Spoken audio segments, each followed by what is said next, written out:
သာသနာတော်နှစ်2560နှစ်ကောဇာတက္ကရာ1380ပြည့်နှစ်ကဆုံလဆန်း9ရက်2018ခုနှစ်ဧပြီလ21ရက်မန္တလေးတိုင်းဒေသကြီးပြည်ဦးလွင်ခရိုင်ပြည်ဦးလွင်မြို့တော်ခမ်းမကြီးတွင်ဆင်ကျင်းပပြုလုပ်အပ်သည့်ယဟန်ကရှင်ပြုနာသအလှတော်မင်္ဂလာအကျိုးဓမ္မပူဇာအထူးဓမ္မသဘင်ခန္ဓာ၌ကွယ်လွန်သူကျေးဇူးရှင်မိဘများဖြစ်ကြသည့်ပြည်ဦးလွင်မြို့ဥပီပီဘရူဝါနှင့်ဒေါ်အက်စနဘရူဝါတို့အားရည်စူး၍အနုဒယကဦးလေးနိုင်အနုဒယကမဒေါ်ခင်စိုးမသမီးမမေမြတ်သူမအင်ချင်းဆံမယူစနာလင်တာမောင်ရှင်တန်လင်ပြည်လုံးချမ်းသာအိမ်ဆောက်ပစ္စည်းရောင်းဝယ်ရေးမိသားစုနှင့်ဘရူဝါမိသားစုဝင်များဤ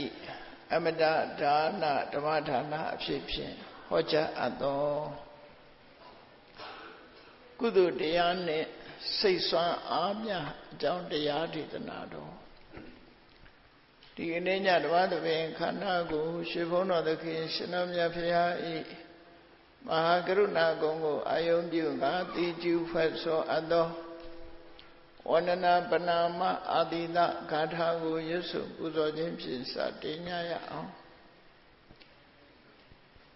ယောကပကောတိဟိပိယပမေယံကာလံကရွန်တောတိဒုက္ခရာနိခေရံကတောလောကဟိတယနာထောနမောမာကာရုဏိကတတတ္တယောနာထောဝိနိယမြတ်စွာတတ္တဝါဤချမ်းသာစီးပွားလိုလားတောင်းတဂုံပေါင်းခါသဖြင့်နာထညီညာခြင်းရှင်တော်မြတ်ဖရာသည်ကပ္ပကောတိဟိပိဂရေကဘာအရေးအတွက်တင်ချာတို့ဖြင့်တော်လဲအပေမေယံရေတွေ့တိုင်းတာဖော်ပြခြင်းငါမစွမ်းနိုင်ပါသောကာလလေးအသင်ချေသိနေကဘာရှိကြသောကာလပတ်လုံးလောကဟိတယတတ္တလောကဤအကျိုးစီးပွားအလို့ငါအတိဒုက္ခရာနိဥစ္စာအသက်ချင်းလဲအင်္ဂါမေတ္တာကြီးမာသမိတာနှင့်တထာဇနီဆွန်ញင်းကြီးဟုကျက်တိထဝေ50အစုအလုံးခဲရင်တော်မူတို့ကိုကရွန်တော်ဘုရားဖြစ်ရန်ဤတန်ကြိုးကုတ်အထုတ်တော်မူရသည်ဖြစ်၍ခေရန်လက်ချေမျက်လုံးအသက်ဆုံးလျက်နှလုံးစိတ်ဝံကိုရောဤပင်မညင်းတို့ကတောဘဝတဏ္ဍချိန်ဖျားစွာရောက်တော်မူကြရရှာလိပြီမဟာကရုဏီကတတတဝါများရင်ဝေသားကဲ့သို့တနာချစ်ခေမှာကရုဏာရှင်ဖြစ်တော်မူသောတသနာထသဝိနည်းများစွာတတ္တဝါဤချမ်းသာစီးပွားလိုလားတောင်းတဂုံပေါင်းခါသဖြင့်နာထမြညာထိုးရှင်တော်မြတ်ဖရာအားနမောယုတိပြောင်းပြော့မှန်ကိုလျော်၍ကရောယုကျိုးရှိခိုးခြင်းသည်အထုဘဝတုစင်စစ်မသွေဖြစ်ပါစေတည်း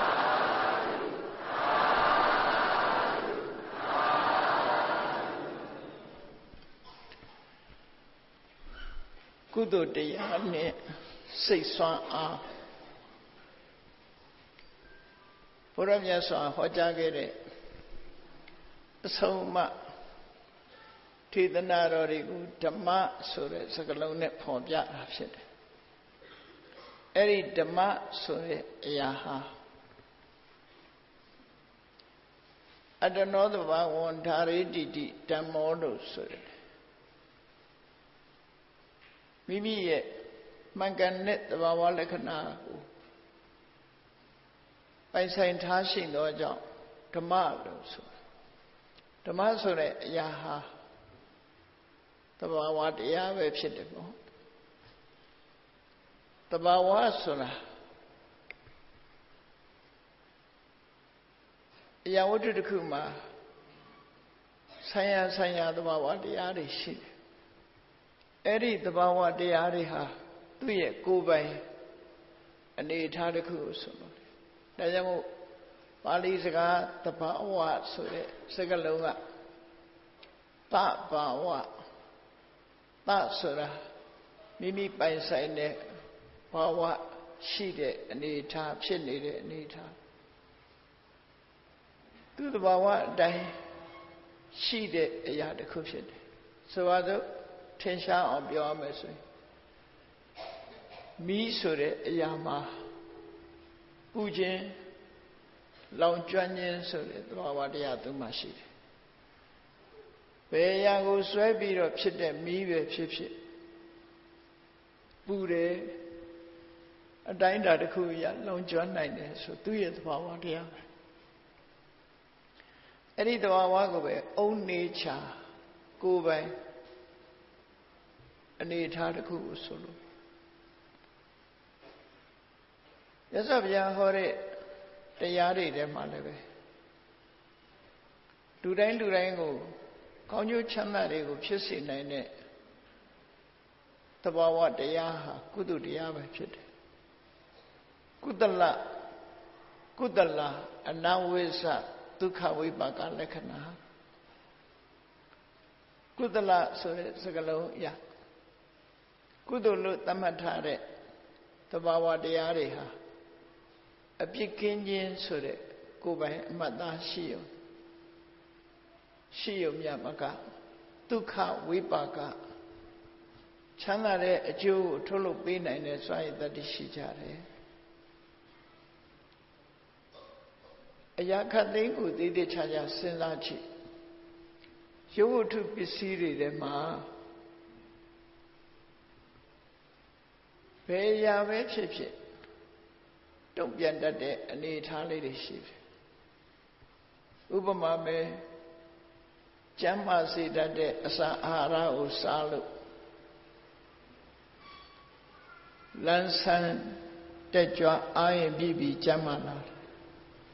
အစိတ်အတောက်ဖြစ်တဲ့အစာစားပြီးလို့ရှိရင်လူဟာနေထိုင်မကောင်းဖြစ်တယ်ဒါသဘာဝတရားရဲ့တုံ့ပြန်မှုလို့ခေါ်တယ်ရုပ်ပိုင်းဆိုင်ရာမှာအဲ့လိုတုံ့ပြန်မှုတွေရှိတယ်လို့ပဲအတီးတီကိုယ့်ရဲ့စိတ်ထဲမှာလည်းပဲတုံ့ပြန်တတ်တဲ့သဘာဝတရားတွေရှိအဲ့ဒီတုံ့ပြန်တတ်တဲ့သဘာဝတရားတွေထဲမှာအကုသိုလ်ဆိုတဲ့သဘာဝတရားကြတော့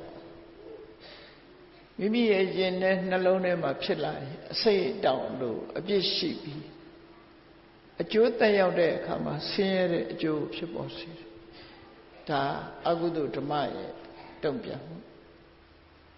ကုသလဆိုတဲ့ဓမ္မရဲ့တုံ့ပြန်မှုကြတော့အနဝိဇ္ဇအပြစ်ကင်းခြင်းနဲ့ဒုက္ခဝိပါကကောင်းကျိုးချမ်းသာကိုထုတ်လုပ်ခြင်းဆိုတဲ့အကျိုးဖြစ်ပေါ်စေအဲ့ဒီတုံ့ပြန်မှုတွေကလူရဲ့စိတ်ထဲမှာနှမျိုးရှိနေတာကိုတတိထားကြရမှာဖြစ်တယ်ပေါ့အပြစ်ကင်းပြီးကောင်းကျိုးချမ်းသာဖြစ်စေနိုင်တဲ့ကုသိုလ်တရားကိုယ်ရင်ထဲမှာဖြစ်လာပြီဆိုလို့ရှိရင်အဲ့ဒီကုသိုလ်တရားတွေမှာစွမ်းအားတွေဆိုတာရှိတယ်ဘယ်ရာပဲဖြစ်ဖြစ်စွမ်းအားခြင်းဟာတူညီမှုမရှိကြဘူးကုသိုလ်တရားတွေရဲ့စွမ်းအားတွေကဘာတွေတုံးလို့မြတ်စွာဘုရားဟောကြားတဲ့အင်္ဂုတ္တရနိကေကဓဋ္ဌပသုတ်တံအရာပြောရမယ်ဆိုလို့ရှိရင်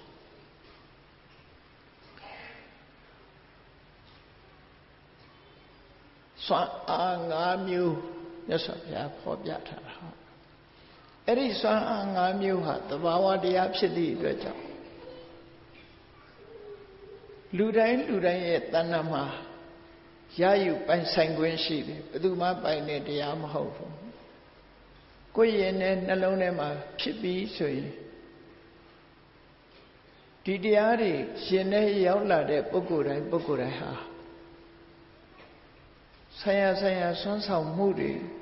ပေးတော်မှာပဲဖြစ်တယ်လူမျိုးနဲ့လည်းမဆိုင်ဘူးဘာသာတရားနဲ့လည်းမဆိုင်ဘူးအမျိုးသားအမျိုးသမီးဆိုတာနဲ့လည်းမဆိုင်ဘူးဘယ်သူတဏ္ဍမှာဖြစ်သဘာဝတရားဆိုတာဟာကောင်းတဲ့သဘာဝတရားကကောင်းကျိုးတုံ့ပြန်တယ်လို့မကောင်းတဲ့သဘာဝတရားမကောင်းကျိုးတုံ့ပြန်တာပဲဖြစ်တယ်ဒီနေရာမှာကုသိုလ်တရားတွေမှာစိတ်ဆွမ်းအားဆိုတာဆိုင်ရာမှာအစွမ်းတတ္တိထက်ကြတယ်ဆွမ်းအားဆိုတဲ့နေရာမှာသူနေရာနဲ့သူရှိတယ်ပေါ့လူရဲ့ခန္ဓာကိုယ်မှာကြည့်အရာဝတ္ထုတစ်ခုကိုကြည့်မယ်ဆိုလို့ရှိရင်မျက်စိရဲ့စွမ်းအားမျက်စိနဲ့ကြည့်ရမှာဖြစ်တယ်အဲ့ဒီအချိန်မှာနားတို့နှာခေါင်းတို့ဆိုတာလျှာတို့ဆိုတာအသုံးမဝင်ဘူးမျက်စိရဲ့စွမ်းအားကမြင်စရာကိုရှင်းရှင်းလင်းလင်းမြင်နိုင်တာမျက်စိရဲ့စွမ်းအားပဲဖြစ်တယ်အဲ့တော့မြင်စရာကိစ္စမျက်စိကိုသုံးချဒါလည်းပဲသူဆိုင်ရာစွမ်းအားလို့ပြောတာနားထောင်ပြီးဆိုတဲ့အခါနားရဲ့စွမ်းအားဟုတ်တယ်နားလေးနေပဲဆိုရင်ကောင်းကောင်းကြားမှာမဟုတ်ဘူး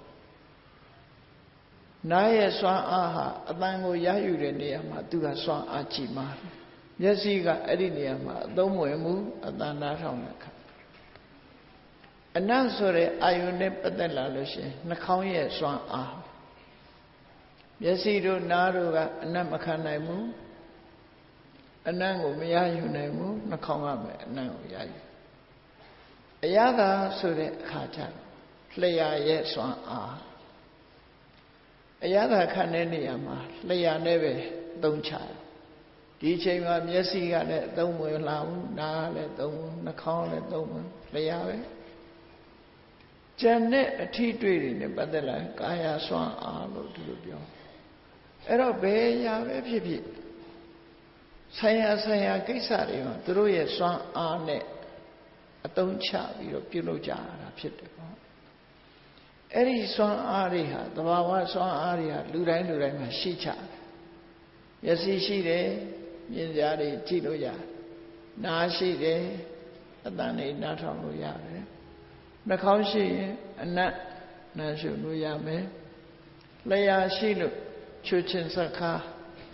အရသာမျိုးစုံကိုသိနိုင်စွာရှိတယ်သူစွမ်းအားတွေသူပဲအဲ့ဒါမျိုးလို့ပဲစိတ်စွမ်းအားဆိုတဲ့နေရာမှာကုသိုလ်တရားတွေနဲ့ပတ်သက်လာလို့ရှိရင်စိတ်စွမ်းအား၅မျိုးရှိအဲ့ဒီစိတ်စွမ်းအား၅မျိုးမိမိတို့တဏ္ဍာမှာမဖြစ်မနေလူတိုင်းအားပြည့်အောင်တိဆောက်ကြရမှာဖြစ်တယ်အဲ့ဒီစိတ်စွမ်းအားတွေကိုယ့်ရဲ့ထဲမှာရှိလာပြီဆိုလို့ရှိရင်တော့ဆရာကိစ္စတွေကိုစွမ်းဆောင်မှုအပြည့်အဝပေးသွားမှာဖြစ်တယ်စွမ်းအားတွေဟာရောနေနေပြီဆိုလို့ရှိရင်လှုပ်ဆောင်မှုကိစ္စတွေပြည့်စုံအောင်မြင်မှာမဟုတ်ဘူးဒီကနေ့ရဟန်းကရှင်ပြုအလူကြတဲ့သူတော်စင်တွေရှင်တဲ့နှလုံးထဲမှာဒီစွမ်းအားတွေထိုက်တဲ့လျောက်ရှိလာလို့အလုပ်တစ်ခုကိုဆောင်ရွက်နိုင်ကြတာဖြစ်တယ်ဒီတဲ့ချီးမားတဲ့ကုသိုလ်တရားတွေကိုလည်းပဲအခုလိုစွမ်းအားတွေနဲ့လှုပ်ဆောင်နိုင်တာဖြစ်လူတွေရဲ့စွမ်းအားဆိုတာအလွန်ကြီးမားတယ်လို့ဆိုတာဘယ်သူပဲဖြစ်ဖြစ်မိမိတို့ယင်တဲ့နှလုံးထဲမှာစွမ်းအားပြည့်ပြီဆိုလို့ရှိရင်တော့လှုပ်ဆောင်နိုင်မှုဟာကြီးမားတဲ့အကျိုးဖော်ဆောင်ပေးလို့ရသွားတယ်တော့မြတ်စွာဘုရားဟောတဲ့စိတ်စွမ်းအားကုသိုလ်နဲ့ပတ်သက်ပြီးစိတ်စွမ်းအား၅မျိုးဆိုတာဘာလို့ဆိုတတ္ထာဆိုတဲ့ယုံကြည်မှုစွမ်းအားတတ္ထာဆိုတဲ့ယုံကြည်မှုစွမ်းအားဝီရိယဆိုတဲ့ကြိုးစားအထောက်မှုစွမ်းအားတတိဆိုတဲ့အမှတ်ရမှုစွမ်းအားနဲ့တမာတိလို့ခေါ်တဲ့စိတ်ကို တည်ငြိမ်အောင်ထားနိုင်တဲ့စွမ်းအားပညာလို့ဆိုတဲ့အရာရာကိုခွဲခြားစိတ်ဖြာပြီးဆုံးဖြတ်သိစွမ်းနိုင်တဲ့ပညာစွမ်းအားအဲ့တော့လူတိုင်းမှာဒီစွမ်းအားရှိသလားလို့ဆိုလေ့ကျင့်မွေးမြူထားမှဖြစ်တယ်ပေါ့ရှိလာလို့ရှိရင်လည်းတူနဲ့တူအည်အသွေးချင်းမတူနိုင်ဘူးလေ့ကျင့်မွေးမြူမှုအားကောင်းတဲ့ပုဂ္ဂိုလ်တွေကြရင်အဲ့ဒီစွမ်းအားတွေဟာတစ်မျိုးမဟုတ်တစ်မျိုးထက်ပြီးတော့နေတတ်တယ်သို့သောစွမ်းအား၅မျိုးလုံးထက်ပြီးဆိုတဲ့အခါသူကိစ္စသူဥပမာမဲ့မျက်စိကလည်းကောင်းတယ်ဆိုရင်မြင်တဲ့ကိစ္စမှာပို့ပြီးတော့ဆူရှနားကောင်းတယ်ဆိုရင်လည်းအတန်ကြားခြင်းကိစ္စမှာကြည်လင်ပြတ်သားတယ်နှာခေါင်းကောင်းပြီဆိုရင်လည်းအနံ့ခံတဲ့ကိစ္စမှာထင်ရှားပေါ်တယ်လျှာကောင်းပြီဆိုတဲ့အခါမှာအရသာကိုသိတဲ့နေရာတိကျဆုံးဖြတ်နိုင်တယ်ဆိုတဲ့စွမ်းအားတွေရုပ်ပိုင်းဆိုင်ရာမှာရှိတယ်လို့ပဲနာမ်ပိုင်းဆိုင်ရာမှာလည်းပဲဒီစွမ်းအားတွေဟာအမတ္တမအရေးကြီးတယ်လို့ဒီစွမ်းအားတွေကိုဘယ်သူပိုင်တယ်လဲလို့ဆိုဘယ်သူမှမပိုင်ဘယ်လူမျိုးမှလည်းမတတ်ပိုင်ဘူးသို့တော့ရအောင်လုံးနိုင်တဲ့ပုဂ္ဂိုလ်ဆိုပါတော့တန်ဖိုးကြီးမားတဲ့စိတ်ကိုပိုင်မယ်ဆိုလို့ရှိရင်အဲ့ဒီစိတ်ရဲ့တန်ဖိုးကိုရရှိခံစားရမှာရွှေပိုင်တယ်ငွေပိုင်တယ်ပရမညာပိုင်တယ်ဆိုရင်သူ့ရဲ့တန်ဖိုးရရှိခံစားပိုင်ဆိုင်တဲ့လူကရရှိခံစားနိုင်စိတ်ဟာဘယ်သူပိုင်တန်ဖိုးမြင့်မာတယ်ဟောနော်ပိုင်ဆိုင်တဲ့ပုဂ္ဂိုလ်ကိုအကျိုးပြုတယ်အဲ့ဒါလို့ပဲတရားဆိုတဲ့စွမ်းအားဝိရိယဆိုတဲ့စွမ်းအားတတိဆိုတဲ့စွမ်းအားသမာဓိဆိုတဲ့စိတ်စွမ်းအားပညာဆိုတဲ့စိတ်စွမ်းအားဘယ်လိုပုဂ္ဂိုလ်မျိုးပဲပိုင်ဆိုင်ထားထိုပိုင်ဆိုင်တဲ့ပုဂ္ဂိုလ်ဟာစွမ်းဆောင်မှုကြီးမားပြီးတော့ကောင်းကျိုးချမ်းသာကိုရမှသိကြတယ်ဒါကြောင့်မို့တူတယောက်ပိုင်ဆိုင်တဲ့အရာလည်းမဟုတ်ဘူးမြတ်စွာဘုရားဟောတဲ့အဆုံးအမတရားတော်တွေဟာကျင့်သုံးသူနဲ့သာသက်ဆိုင်တာဖြစ်တယ်လိုက်နာကျင့်သုံးနိုင်သူတွေနဲ့သာသက်ဆိုင်တယ်အဲဒီလိုလိုက်နာကျင့်သုံးပြီးကိုယ်တဏ္ဍာမှာသရံစွမ်းအားတွေထက်မြက်လာတယ်ဝိရိယစွမ်းအားတွေကြီးမားလာတယ်တတိစွမ်းအားတွေ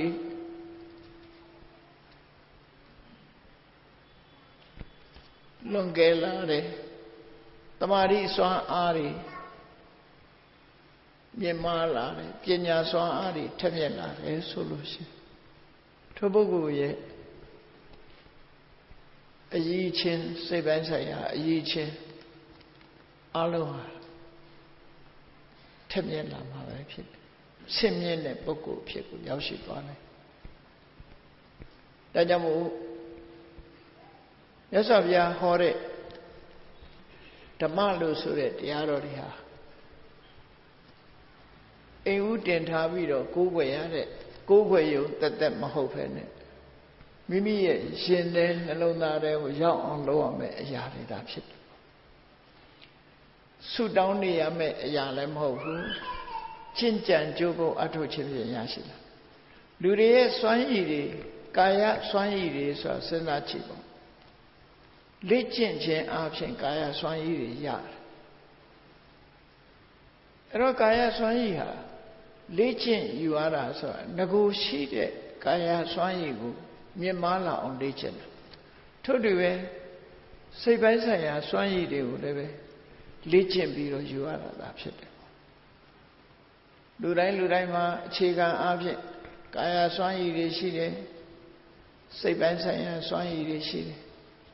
ထိုစွမ်းရည်တွေကိုမလေ့ကျင့်လို့ရှိရင်အားပြည့်လာမှာပေါ့လေ့ကျင့်ပြီးတော့ယူမယ်ဆိုရင်အားပြည့်လာနိုင်တယ်ဒါကြောင့်မို့တရားစွမ်းအားလောကမှာစတင်ပြီးတော့လေ့ကျင့်မယ် ဘာနဲ့လေ့ကျင့်ရမလဲတရားဆိုတာယုံကြည်မှု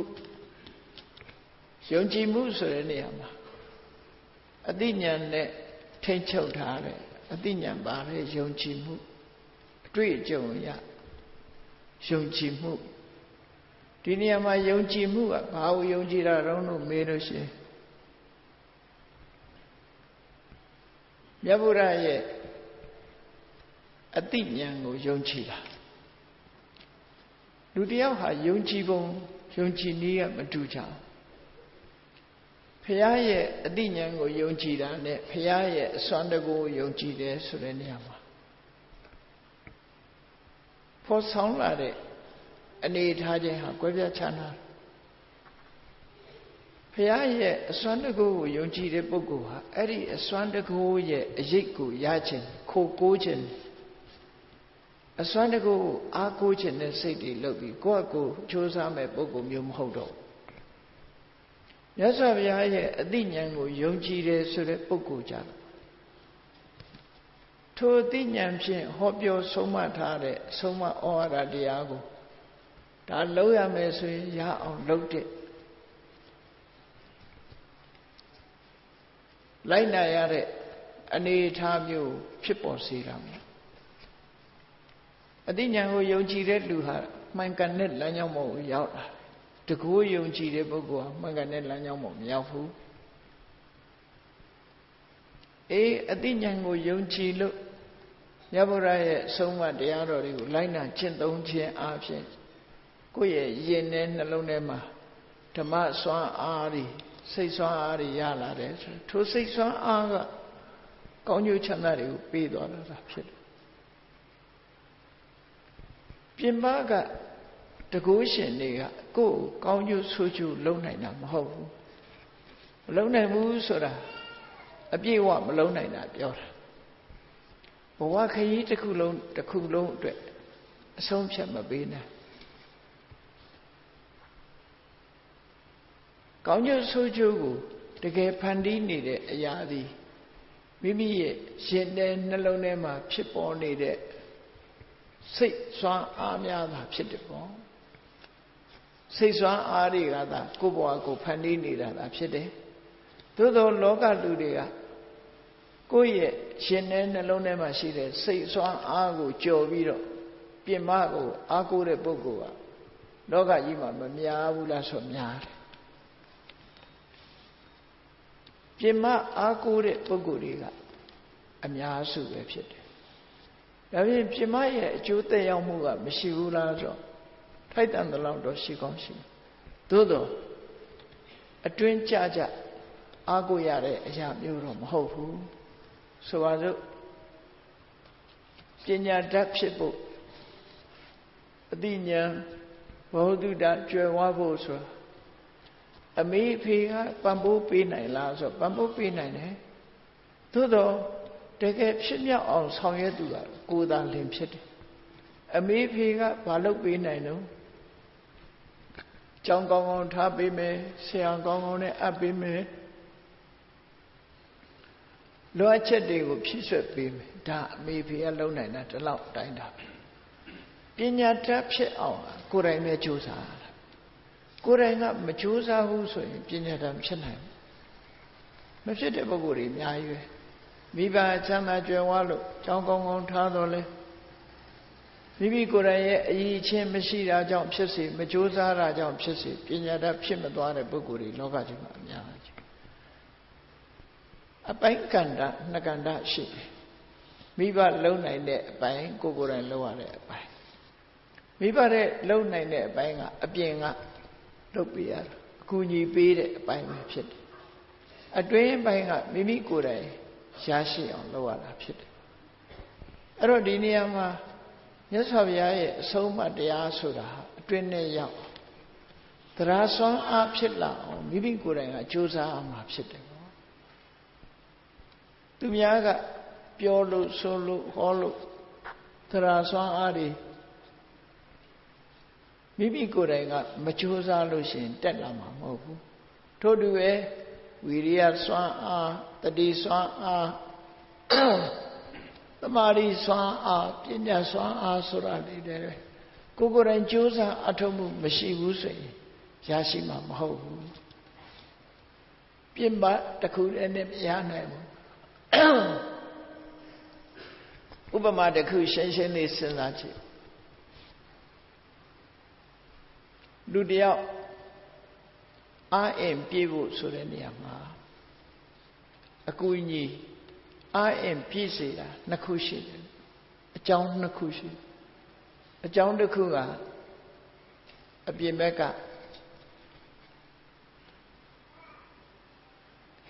ကျွယ်ဝတဲ့အင်အားကိုဖြစ်စေတတ်တဲ့အစာအာဟာရအတွင်းကကိုယ်အင်္ဂါတွေရဲ့လွတ်ဆောင်နိုင်စွာအဲ့ဒီနှစ်ခုပေါင်းစပ်လိုက်တဲ့အခါမှာလူရဲ့ခန္ဓာကိုယ်မှာသွေးသားတွေဖြစ်လာပြီးတော့ကျန်းမာတဲ့အင်အားကိုရအဲ့ဒီနေရာမှာအပြင်ဘက်ကအစာကြီးလည်းမရဘူးအတွင်းထဲကကျန်းမာရေးကောင်းနေုံနဲ့လည်းမရဘူးအတွင်းနဲ့အပြင်နှစ်ခုပေါင်းစပ်မှအင်အားဖြစ်တယ်တစ်ခုတည်းနဲ့မရဘူးစဉ်းစားကြည့်လေကျမ်းမာရေးချုပ်တဲ့သွားလို့အတွင်းကလေးစားတွေမကောင်းတဲ့ပုဂ္ဂိုလ်ဘလောက်အားကောင်းတဲ့အစာတွေကျွေးနေနေတက်မလာတော့ဘာလို့အတွင်းကပြက်သွားထို့တူပဲအတွင်းကဘလောက်ကောင်းကောင်းစားတဲ့အစာအာဟာရကအာဟာရမဖြစ်ပြန်ဘူးဆိုရင်လေအားမဖြစ်ပြန်အဲ့တော့နှစ်ခုစလုံးပြည့်စုံပြီးပူပေါင်းဆောင်ရွက်မှသာလေအားနဲ့ကြမ်းမှမှုဆိုတာဖြစ်တယ်အဲ့ဒါလိုပဲမြတ်စွာဘုရားဟောကြားထားတဲ့အဆုံးအမတရားတော်တရားတဲ့ဝိရိယတဲ့တတိသမာဓိပညာဆိုတဲ့ဒီစွမ်းအားတွေမှလည်းပဲအပြင်ဘက်ကနိလန်ညွှန်ပြတဲ့ပုဂ္ဂိုလ်ဆိုတဲ့အကြောင်းတရားသို့မဟုတ်မြတ်စွာဘုရားရဲ့ဟောကြားဆုံးမမှုဆိုတာသင်ကြားခြင်းနာယူခြင်းမှတ်သားခြင်းမိမိကိုယ်တိုင်ကိုယ်ကတိုးတက်အောင်ကြိုးစားခြင်းဆိုတဲ့အတွင်းနဲ့အပြင်နှစ်ခုပေါင်းစပ်မှကောင်းမြတ်တဲ့ရလဒ်တစ်ခုကိုရမှာဖြစ်တယ်မိမိကိုယ်တိုင်ကမကြိုးစားဘူးဆိုလို့ရှိရင်အပြင်တစ်ခုတည်းနဲ့မရနိုင်ဘူးဒါကြောင့်မို့မိဘတွေကဘလောက်ဆုံးမလိမ္မာရေးချမရှိဘဲနဲ့ဘဝပျက်စီးသွားတဲ့ပုဂ္ဂိုလ်တွေရှိတာရှိမိဘတွေကမဆုံးမပေမဲ့လို့သူ့ဘာသူကြိုးစားသွားလို့အောင်မြင်သွားတဲ့ပုဂ္ဂိုလ်လည်းရှိတာအရေးကြီးဆုံးကတော့ဒီအကြောင်း200ပေါင်းစပ်ထားတာကောင်းပြီအဲ့တော့တရားဆိုတဲ့စွမ်းအားလေးကိုကြည့်မြတ်စွာဘုရားရဲ့အသိဉာဏ်ကိုယုံကြည်တာတရားအသိဉာဏ်ကိုယုံကြည်လိုက်တာနဲ့တပြိုင်နက်မြတ်စွာဘုရားဆုံးမတဲ့တရားကိုလည်းဆုံးမဩဝါဒတရားကိုလည်းပဲလက်ခံတယ်အဲ့ဒါနဲ့ပတ်သက်လာတဲ့ဘုရားရဲ့အဆုံးအမနဲ့ပတ်သက်လာတဲ့အရာတွေခတ်သိမ်းကိုလည်းလက်ခံသွားတယ်ဒါကြောင့်မို့ဘုရားတရားတန်ခါကိုချင်းသီလလို့ဆိုတဲ့အရာတွေဘုရားရဲ့အသိဉာဏ်ကိုယုံကြည်လိုက်တာနဲ့တပြိုင်နက်တရားကိုလည်းလက်ခံပြီးဖြစ်တယ်အရိယတန်ခါတွေကိုလည်းလက်ခံပြီးသားဖြစ်သွားတယ်ကိုချင်းသီလကိုလည်းမျက်နှိုးလက်ခံပြီးသားဖြစ်တယ်အဲ့ဒါယုံကြည်မှုဆိုတဲ့စွမ်းအားဟာဘယ်နေရာမှာအဆုံးဖြတ်ပေးတယ်လဲလို့ဘယ်နေရာမှာအဆုံးဖြတ်ပေးတယ်လဲသမအားဖြင့်မြန်မာလူမျိုးတွေကတော့အလူတန်းဝါသနာပါတဲ့ပုဂ္ဂိုလ်ကိုတရားတရားကောင်းတယ်လို့ခေါ်ကြတယ်နော်လူတွေတန်းတယ်ဆိုရင်ဒီလိုကတရားတရားကောင်းတယ်မဟုတ်ဘူးလားလို့ဆိုသမအားဖြင့်စေရနာထက်သန်တာစေရနာထက်သန်မှုကြောင့်ကောင်းတဲ့အလုပ်လုပ်ဖို့ရစိတ်ဝင်စားတဲ့သဘော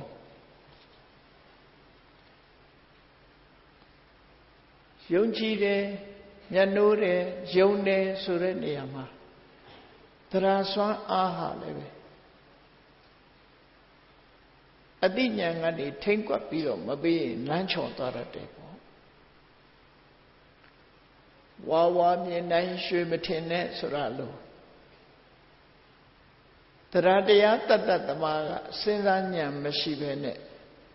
အရာခတ်သိမ်းမှန်သမျှကိုလက်ခံပြီးတော့ယုံကြည်တတ်တဲ့အနေအထားမျိုးရှိတယ်။အဲ့ဒါမျိုးကို blind faith လို့ခေါ်တယ်။အသိဉာဏ်မပါရင် blind faith လို့ခေါ်တယ်။မြတ်ဗုဒ္ဓရဲ့အဆုံးအမမှာပါတယ်တရားဆိုတာ blind faith မဖြစ်ရဘူး။အသိဉာဏ်ရှိရမယ်။အဲ့ဒါကိုအဝိစ္စပတာထလို့ခေါ်တယ်။ဒီနေရာမှာဆိုလိုတဲ့တရားစွမ်းအားဆိုတာပညာနဲ့ထိမ့်ကွက်ထားလို့အလေးကျင့်ရနေတဲ့ယုံကြည်ထိုက်တဲ့အရာမှန်သမျှကိုဆုံးဖြတ်ပြီးတော့အတွေ့အကြုံရလက်ခံတာပဲဖြစ်တယ်။အရာခတ်သိမ်းကိုလက်ခံတာမဟုတ်ဘူး။နော်။အရာခတ်သိမ်းကိုလက်ခံတာမဟုတ်ဘူး။မှန်တယ်လို့လက်ခံဆုံးဖြတ်တဲ့ယုံကြည်ချက်ကဒီနေရာမှာ၄ချက်ရှိတယ်ပေါ့။ဘာကိုလက်ခံတယ်လဲလို့ဆိုရင်ဗုဒ္ဓအဝိစ္စပတာထလောကမှာအမှန်တရားသိတဲ့ပုဂ္ဂိုလ်ဆိုတာရှိကိုရှိတယ်အဲ့ဒီအမှန်တရားသိတဲ့ပုဂ္ဂိုလ်ရဲ့ထိုအမှန်တရားသိတဲ့ပုဂ္ဂိုလ်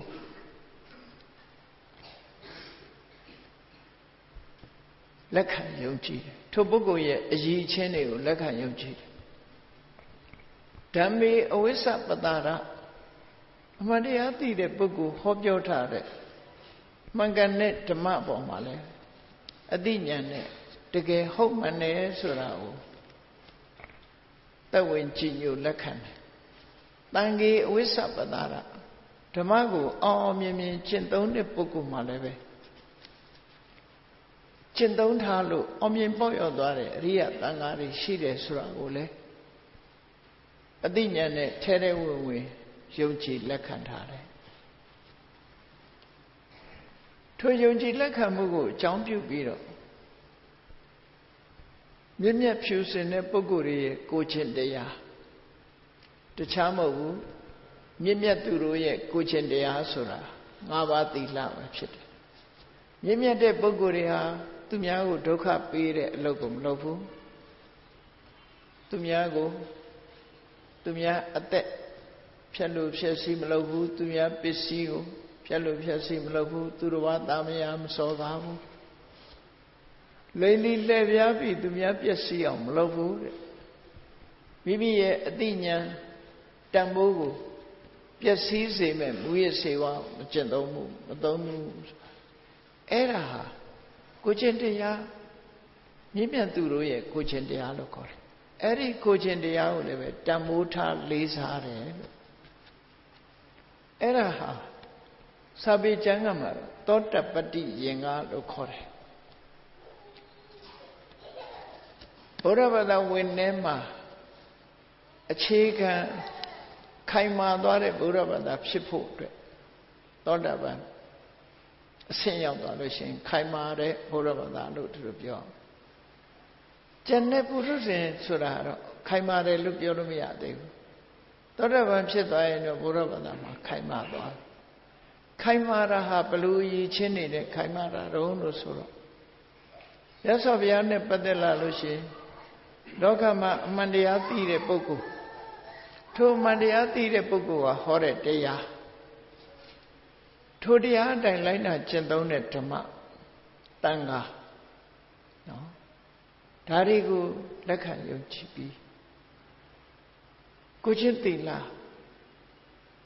ဆွဲဆွဲမြဲမြဲလက်ခံကျင့်သုံးတယ်ဆိုတဲ့သောတာပန်ပုဂ္ဂိုလ်မှာရှိတဲ့အရည်အချင်း၄ရပ်ဟာတရားနဲ့ဆုံးဖြတ်စွမ်းအားပြည့်တယ်ယုံကြည်မှုဟာအဲ့ဒီပုံမှာအခိုင်အမာဆုံးဖြစ်တယ်လို့သူတို့ဆိုတယ်ရသော်ဘုရားလက်ထက်တော်ခါကာလတော့ဘုရားနဲ့ဗုဒ္ဓနဲ့ဓမ္မ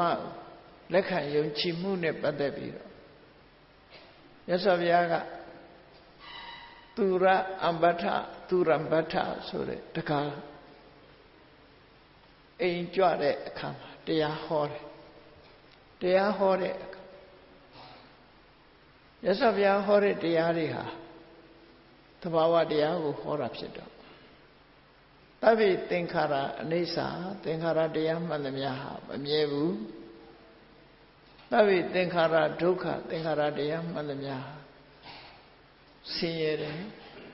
သဗ္ဗေဓမ္မအနတ္တသဘာဝတရားမှန်သမျှဟာအနတ္တပဲ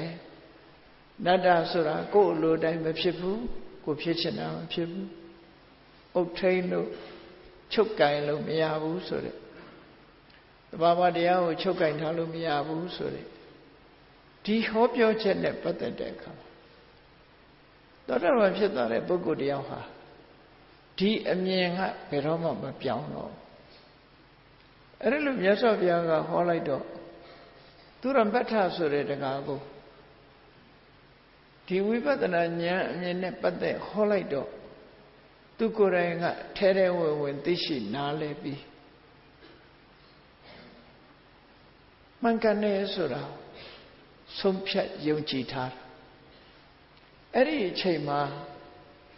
မြတ်စွာဘုရားကျောင်းတော်ပြန်ကြွသူလိုက်ပို့လိုက်တယ်မြတ်စွာဘုရားကြွသွားပြီးသူအိမ်ထဲပြန်ဝင်မကြခင်ဘုရားကအိမ်ပြန်ကြွလာ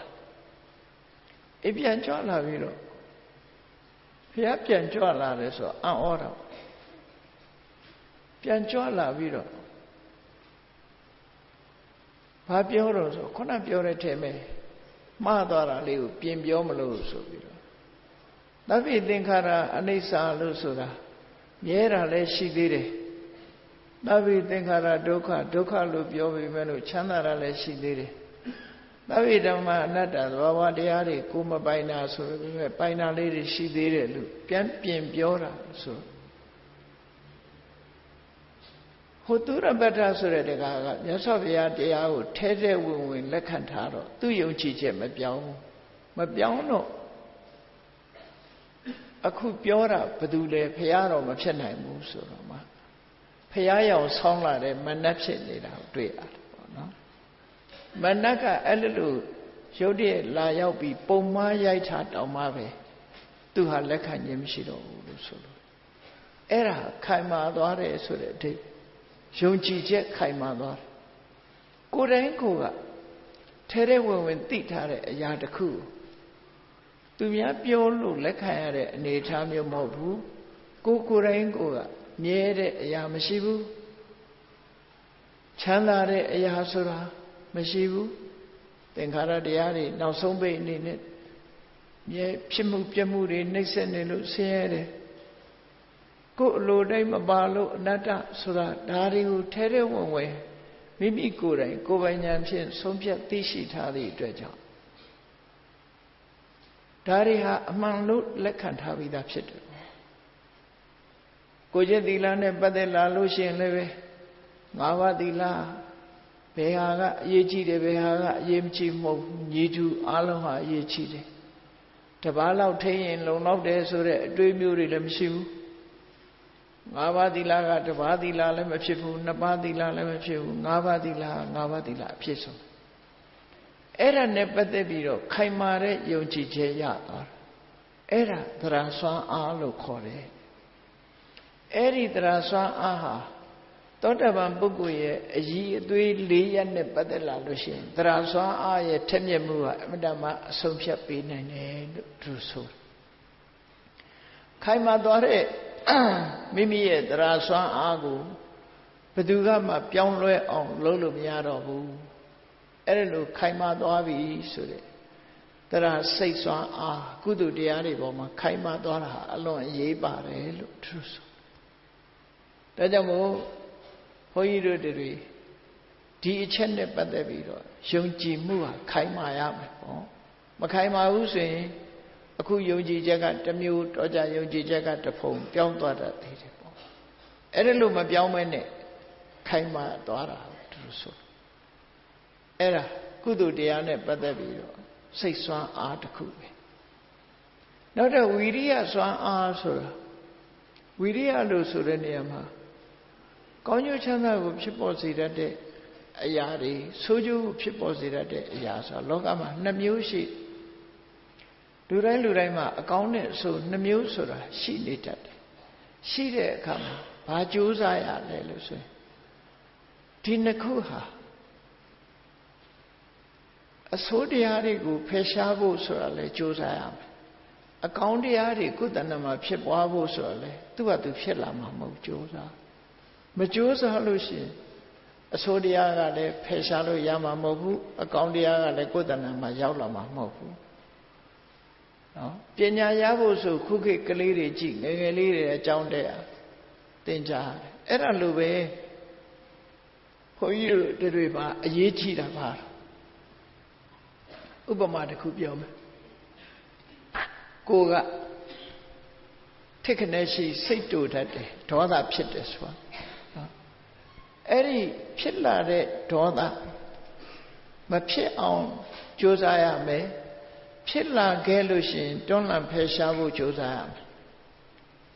ဒေါသရဲ့ဆန့်ကျင်မဲ့အများရဲ့အကျိုးလိုလားတဲ့မေတ္တာတရားမဖြစ်သေးဘူးဆိုရင်ဖြစ်အောင်ကြိုးစားရမယ်ဖြစ်ပြီးရင်ပုံမခိုင်မာလာအောင်ကြိုးစားအဲ့ဒီကြိုးစားမှု၄ရပ်လို့ဆိုလိုတယ်ပေါ့နော်ဆိုပါတော့အရာခတ်သိမ်းကိုတွေးဝေးနေတယ်မသိဘူးဆိုတဲ့မောဟတွေဖြစ်နေမဖြစ်အောင်ကြိုးစားရမယ်ဖြစ်လာလို့ရှိရင်ဖယ်ရှားနိုင်အောင်ကြိုးစားရမယ်ပညာဆိုတဲ့တရားကိုယ်တဏ္ဍမှာမဖြစ်သေးရင်ဖြစ်အောင်လုပ်ရမယ်ဖြစ်ပြီးလို့ရှိရင်လည်းပို့ပြီးတော့တိုးတက်လာအောင်ကြိုးစားရမယ်အဲ့ဒီကြိုးစားမှု၄ရပ်အဆိုးနဲ့အကောင်းကိုရွေးချယ်ပြီးတော့အကောင်းကိုတိဆောက်တဲ့နေရာအဆိုးကိုဖယ်ရှားတဲ့နေရာမှာဝိရိယဟာအရေးပါတယ်ဆိုတာဒီနေရာမှာယုံကြည်ချက်နဲ့တည်းမရဘူးယုံကြည်ချက်နဲ့တည်းအလုံးလုံးလို့မရဘူးဒါကြောင့်မို့အဆိုးတရားကိုဖယ်ရှားဖို့ကြိုးစားအကောင်းတရားတွေတိဆောက်ဖို့ကြိုးစားအဲ့ဒီကြိုးစားမှုဆိုတဲ့ကိစ္စရနဲ့ပတ်သက်လာလို့ရှိရင်ဝိရိယရဲ့စွမ်းအားဟာရှေ့တန်းမှာရှိတယ်ပေါ့ဝိရိယမပါရင်ဒီအလုပ်ဟာမအောင်နိုင်ဘူးလို့သူတို့ဆိုလို့ဒါလည်းစွမ်းအားတစ်ခုပဲလို့ဆိုနောက်တစ်ခါတတိဆိုတာဆွဲမြဲမြဲအမှတ်ရနေမှုအာယုန်နဲ့စိတ်နဲ့ဆုံတွေ့နေတာကိုတတိလို့ခေါ်တယ်အာယုန်နဲ့စိတ်နဲ့ဆုံတွေ့နေအောင်အကုသိုလ်တွေမဖြစ်အောင်ကုသိုလ်တရားတွေတိုးပွားနေအောင်အာယုန်နဲ့တတိဆုံတွေ့ဖို့မြတ်စွာဘုရား၄မျိုးဟောထားရှိတယ်ကာယဆိုတဲ့ရုပ်ခန္ဓာ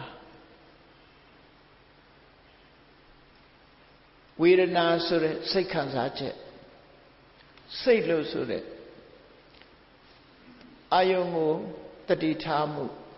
အာယုန်ကိုသိမှုဓမ္မလို့ခေါ်တဲ့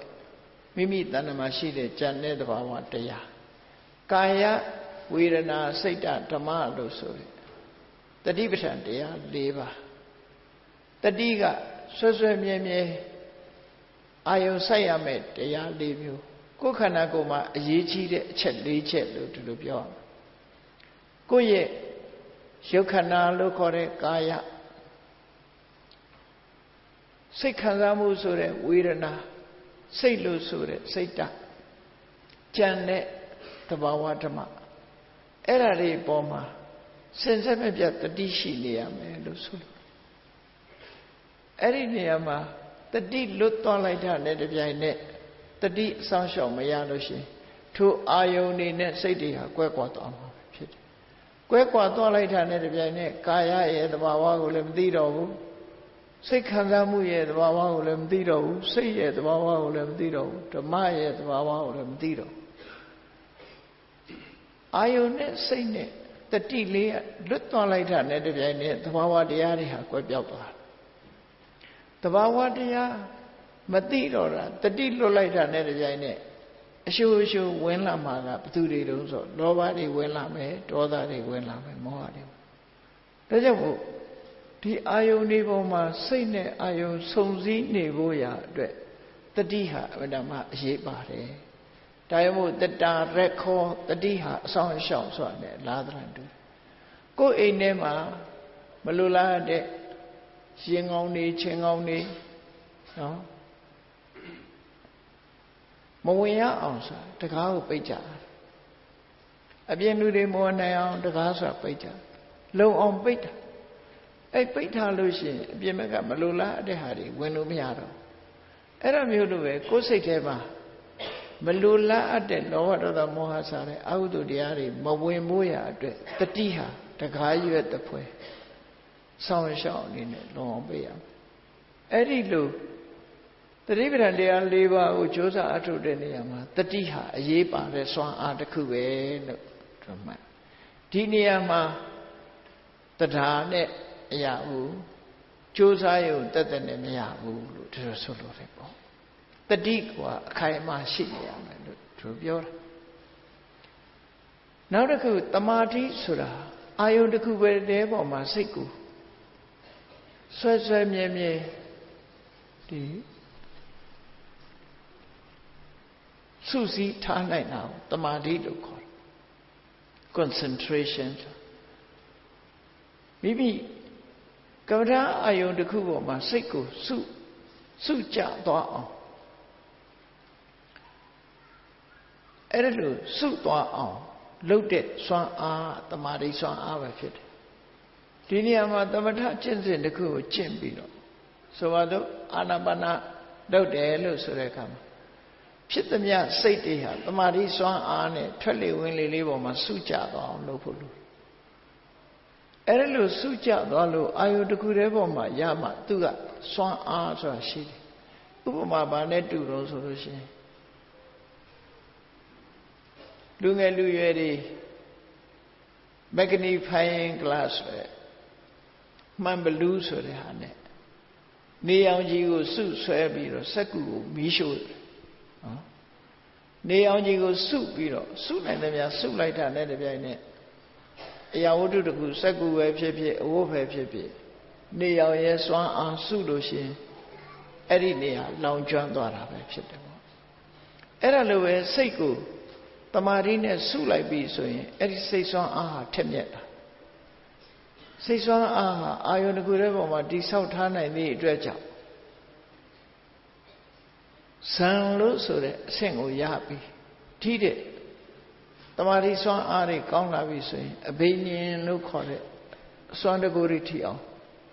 ရရှိပြီးတော့သွားတယ်ဒါကြောင့်မို့ပထမဇံဒုတိယဇံတတိယဇံသရုတ်ထဇံဆိုတဲ့ဇံ၄ပါးရရှိဖို့ရအတွက်တမာရီစွမ်းအားဟာအရေးကြီးဆုံးပဲဒီနေရာမှာတတိကလည်းဒီလောက်အရေးမပါဘူးပံ့ပိုးမှုတော့ရှိတယ်တရားကလည်းအရေးမပါဝီရိယလည်းလောက်ရှိအရေးမပါဘူးစွမ်းဆောင်မှုပေးနိုင်ဆုံးကတမာရီပဲဖြစ်တယ်စုစည်းမှုကအရေးကြီးတယ်လို့သူဆိုတယ်အဲ့တော့နေရာတိုင်းမှာသူစွမ်းအားနဲ့သူလှုပ်တာဖြစ်တယ်စိတ်ကိုတည်ငြိမ်အောင်ကြိုးစားပြီးဆိုရင်တမာရီစွမ်းအားကိုရယူရမှာပဲဖြစ်တယ်အဲ့ဒါလိုပဲဘယ်ဟာလောကမှာအမှန်တရားလဲဆင်ញင်သုံးသပ်တဲ့ပုဂ္ဂိုလ်တွေဖို့အမှားနဲ့အမှန်ဆုံးဖြတ်နိုင်တာကြတော့တရားကလည်းမဆုံးဖြတ်နိုင်ဘူးဝီရိယကလည်းမဆုံးဖြတ်နိုင်ဘူးတတိကလည်းမဆုံးဖြတ်နိုင်ဘူးတမာတိကလည်းမဆုံးဖြတ်နိုင်ဘူးအမှားနဲ့အမှန်ဆုံးဖြတ်ပေးတာတော့အသိဉာဏ်ဆိုတဲ့ပညာပဲဖြစ်တယ်ပေါ့အဲ့တော့ပညာစွမ်းအားဆိုတာအမှားမှန်ဆုံးဖြတ်တဲ့နေရာမှာသူ့ရဲ့စွမ်းအားဟာအရေးကြီးတယ်လို့ဆိုတော့သူကပဲဆုံးဖြတ်ပေးနိုင်တယ်သို့တော့တခြားအရာတွေကအကူအညီမပေးဘူးလားဆိုအကူအညီတော့ရတယ်တကယ်ဆုံးဖြတ်တာကပညာသာလင်ဖြစ်တယ်ပေါ့အေးမြတ်စွာဘုရားကပညာရဲ့စွမ်းအားဟာသစ္စာ၄ပါးမှာထင်ရှားတယ်လို့သူတို့ဟောတာသစ္စာ၄ပါးမှာပညာရဲ့စွမ်းအားဟာကြီးမားတယ်သစ္စာ၄ပါးဆိုတာအလုံးဘုရားအတဝင်သိတယ်အလုံးသိတယ်သိတဲ့ထဲမှာသစ္စာ၄ပါးဆိုတာဝိပဿနာတရားအထုတ်ဖို့ရာအတွက်မြတ်စွာဘုရားအကျဉ်းချုပ်ဟောတဲ့အရာပဲဖြစ်တယ်ဝိပဿနာတရားအထုတ်ဖို့ရာအတွက်အကျဉ်းချုပ်ဟောတယ်ဆိုတော့ပထမဆုံးဟောတဲ့နံပါတ်1သစ္စာကဒုက္ခသစ္စာလို့ခေါ်တယ် ဒုက္ခသစ္စာကိုဆင်းရဲတယ်လို့ဘာသာပြန်ညတော်လည်းပဲတကယ်ကတော့ဆင်းရဲတာလေးတစ်ခုတည်းကိုပြောတာမဟုတ်ဘူးဒုက္ခသစ္စာဆိုတာဒုဆိုတာဆက်ဆုပ်ရွံ့ရှာပွဲကောင်းပြီးခဆိုတာကိုထင်တဲ့အတိုင်းဘာတစ်ခုမှမဖြစ်တာဒါကိုဆိုလို့တယ်ပေါ့နော်ဒုဆက်ဆုပ်ရွံ့ရှာပွဲကောင်းတယ်ဆိုတာလမ်းမေးကအမိုက်ပုံကြီးကြည့်အဲ့ဒီအမိုက်ထဲမှာယွန်းစရာတွေများစွာပါများစွာပါသည့်အတွက်ကြောင့်ဆက်ဆုပ်စရာကောင်းတယ်ဒီထဲမှာအနှစ်သာရဆိုတာတခုမှမရှိလို့ဒီစကားလုံးနှလုံးကိုပေါင်းပြီးတော့ဒုက္ခလို့ခေါ်တာဘုန်းကြီးတို့တွေရထားတဲ့ရုပ်တရားပဲဖြစ်ဖြစ်နံတရားပဲဖြစ်ဖြစ်လောကီခန္ဓာ၅ပါးစဉ်းစားကြည့်လိုက်မယ်ဆိုလို့ရှိရင်ကိုယ်ကခန္ဓာ၅ပါးကိုခန္ဓာ၅ပါးလို့မမြင်တဲ့အခါမှာလူလို့မြင်တယ်အမျိုးသားလို့မြင်တယ်အမျိုးသမီးလို့မြင်တယ်သူပဲငါပဲမြင်နေတယ်နော်အဲ့ဒါလို့လွဲမှားမှုတွေဖြစ်ပေါ်စေတာလွဲမှားမှုကိုဖြစ်ပေါ်စေတကယ်ထင်တဲ့အတိုင်းဟုတ်သလားလို့ဆိုမဟုတ်တကယ်ထင်တဲ့အတိုင်းမဟုတ်ဘာမှအဖြစ်ကြည့်ပြီးတော့လူတွေဟာ illusion လို့ခေါ်တဲ့တွေးဝေပြီးတော့မျက်စိလဲသွားခြင်းသာလည်းဖြစ်တယ်တကယ်ရှိတာခန္ဓာ၅ပါးသာလည်းဖြစ်တယ်အဲ့ဒီခန္ဓာ၅ပါးဟာသူ့တဘာဝတိုင်းသူဖြစ်ပြီးတော့အချိန်မလက်ဒလဇတ်ပျက်စီးနေတဲ့အရာတွေဒါဖြစ်တယ်တည်မြဲနေတဲ့အရာမဟုတ်ဘူးကိုကတော့ထင်တယ်တည်မြဲနေတဲ့အရာလို့ထင်တယ်လှတယ်လို့ထင်တယ်ဝရတယ်လို့ထင်တယ်နှစ်သက်စရာကောင်းတယ်လို့ထင်တယ်သို့တော့တကယ်တဘာဝကဒါတွေဟာတခုမှမဟုတ်ဘူးလွဲမှားစွာထင်နေတဲ့အရာတွေဒါဖြစ်တယ်ဒါကြောင့်မလို့ဒုက္ခကျေနပ်စရာမကောင်းဘူးကိုထင်တဲ့အတိုင်းလည်းဘာတစ်ခုမှဖြစ်မလာဘူးနောက်ဆုံးအချိန်ကျကြည့်လိုက်အားလုံးဟာပြစ်လိုက်ရတာပဲနော်အားလုံးဟာပြစ်လိုက်ရအဲ့ဒီလိုနောက်ဆုံးအချိန်မှာအသုံးဝင်တယ်လို့ထင်ပြီးတော့အသုံးဝင်တဲ့အရာကြီးတစ်ခုအဲ့ဒီတရားအောင်ရှုမြင်သုံးသပ်လိုက်လို့ရှိရင်ဒါဟာအသုံးမဝင်တဲ့ဒုက္ခဆိုတာလူတွေရထားတာငါတို့ရတာဘာရတော့ဒုက္ခရထားတာပဲဒုက္ခသစ္စာလို့ဆိုလိုက်ဒါအမှန်တရားကြီးတစ်ခုပဲခဏတစ်ပြုတ်လေးကိုလူတွေကထာဝရထင်ပြီးတော့နေကြတာနောက်ဆုံးအချိန်ကျတော့အလုံးဟာဒုက္ခဆိုတာထင်ရှားလာတာပဲဖြစ်တယ်ပေါ့မျက်စိလဲလမ်းမနေတဲ့ပုဂ္ဂိုလ်တယောက်မျက်စိထဲမှာမျိုးမျိုးထင်ပြီးတော့လောဘဖြစ်လိုက်ဒေါသဖြစ်လိုက်မောဟဖြစ်လိုက်နဲ့နေတာတကယ်တော့သူ့တဘာဝကိုသိပြီဆိုလို့ရှိရင်အသုံးမကျတဲ့အရာကြီးတာဥပမာပါနဲ့တူတော့ဆိုရင်မြစ်ချောင်းအင်းအိုင်နေတဲ့မှာမျောပါလာတဲ့ရေမြုပ်ဆိုင်ကြီးတွေအဝဲနေကြည့်လိုက်လို့ရှိရင်ရေမြုပ်ဆိုင်ကြီးဟာခိုင်မာတယ်လို့ထင်ရတယ်သွားမထိလိုက်နဲ့ရှဲဆိုအကုန်လုံးပျောက်သွားတယ်လူရဲ့ခန္ဓာကိုယ်ကြီးဟာယုတ်တရားကြီးဟာအဲ့တိုင်းပဲဒါကြောင့်မို့ဒုက္ခဆိုတာခိုင်မြဲတာတခုမှမရှိဘူးအဲ့ဒီအမှန်တရားကိုအမှန်နဲ့အတိုင်းသိနိုင်တာဟာပညာပဲဖြစ်တယ်ဟောပညာမရှိဘူးဆိုရင်မသိဘူးဒါကြောင့်မို့လို့ပညာကိုပြုစုပြောထောင်ရဘာနဲ့ပြုစုပြောထောင်ရတယ်လဲတရားနာရတယ်တရားစာပေတွေဖတ်ရှုရတယ်မသိတာကိုမေးမြန်းစူးစမ်းလေ့လာရတယ်အဲ့ဒါပညာရခြင်းရဲ့အကြောင်းပဲဖြစ်တယ်ပေါ့ဒုက္ခဆိုတာကိုအမှန်တွေးလိုက်လို့ရှိရင်ဒီဒုက္ခကဘာကြောင့်ရနေတာတုံးလို့ဆိုရင်လိုချင်လို့ရတွေ့တာနေလို့ရနေတာလူတွေဟာတတ်မဲ့တွေ့တာနေခြင်းဟာဒုက္ခရခြင်းအကြောင်းဖြစ်တယ်ဆိုဒုတိယသစ္စာအနေနဲ့မြတ်စွာဘုရားကသမုဒိယတဏှာကိုသမုဒိယသစ္စာလို့ဒုက္ခသစ္စာရဲ့သမုဒိယသစ္စာရဲ့ဒီနှစ်ခုဒါဖြင့်အနိတ္တရမရှိတဲ့ဒုက္ခလုံးဝချုပ်ငြိမ်းသွားတဲ့အရာရောမရှိဘူးလားလို့ဆိုရှိအဲ့ဒီဒုက္ခမရှိတော့တဲ့အရာသည်និရောဓဒုက္ခချုပ်ငြိမ်းတဲ့အရာနိဗ္ဗာန်သည်និရောဓဆိုတာ အစစ်အမှန်ကိုသိတယ်အဲ့ဒီនិရောဓကိုဆက်ရောက်နိုင်တဲ့အကျင့်တရားကတော့ဘာလို့ဆိုရင်မဂ္ဂင်၈ပါးအမှန်မြင်ခြင်းအမှန်တွေးတောခြင်းအမှန်မြင်အမှန်တွေးတောခြင်းကြောင့်အမှန်ပြောအမှန်လုပ်မှန်တဲ့အသက်မွေးမှုဆိုတဲ့ကိုချင်းသီလအမှန်ကြိုးစားမှုအမှန်အမှတ်ရမှုအမှန်စိတ်တည်ကြည်မှုဆိုတဲ့သမ္မာဝါယာမသမ္မာတတိသမ္မာသမာဓိဆိုတဲ့ကြိုးပမ်းအထောက်မှုအလုံးပေါင်းလိုက်တော့မဂ္ဂင်၈ပါးတဘာဝတရားကိုအမှန်တိုင်းမြင်မှုရအတွက်သီလကိုအခြေခံရမယ်သီလကိုအခြေခံပြီးတော့တတိဝိရိယတို့နဲ့ပံ့ပိုးပြီးတတိတို့သမာဓိတို့ဝိရိယတို့နဲ့ပံ့ပိုးပြီးတော့စိတ်တည်ငြိမ်အောင်လုပ်လိုက်ပြီဆိုရင်အမှန်တွေးပြီးအမှန်မြင်သွားတာပဲဖြစ်တယ်အဲ့ဒါဟာဒုက္ခချုပ်ငြိမ်းရာကိုမြင်နိုင်တဲ့အကျင့်တရားပဲဖြစ်တယ်ဆိုတော့မဂ္ဂသစ္စာဆိုပြီးတော့ဒီလိုဟောတာအဲ့တော့၄ခုကပေါင်းစပ်လိုက်မယ်ဆိုလို့ရှိရင်ပထမဘုန်းကြီးတို့တွေရထားတာဒုက္ခဘာကြောင့်ရလဲဆိုရင်တဏှာလူချင်လို့ရအဲ့ဒီရထားတဲ့အရာကြီးကိုမလိုချင်လို့စွန့်လွတ်လိုက်ပြီးဒုက္ခတွေမရှိတော့ဘူးဆိုတဲ့အရာဒီနိဗ္ဗာန်အဲ့ဒီစွန့်လွတ်နိုင်စွမ်းရှိတဲ့အကျင့်တရားအမြင်ဉာဏ်ကဘာလဲဆိုရင်မဂ္ဂသစ္စာလို့အဲ့တော့ဝိပဿနာတရားအထုတ်တယ်ဆိုတာမဂ္ဂသစ္စာနဲ့ဒုက္ခသစ္စာကိုရှုခြင်းပဲဖြစ်တယ်ပေါ့မဂ္ဂသစ္စာလို့ခေါ်တဲ့သမ္မာဒိဋ္ဌိသမ္မာသင်္ကပ္ပစတဲ့ဒီရှုမြင်မှုသဘာဝတရားတွေနဲ့ဒုက္ခကိုမြင်အောင်ကြည့်ခြင်းပဲဖြစ်တယ်မြင်အောင်ကြည့်လိုက်လို့ရှိရင်ဒုက္ခនិရောဓဆိုတာတွေ့မယ်လိုချင်တဲ့တဏှာကိုဖယ်လိုက်တယ်ဆို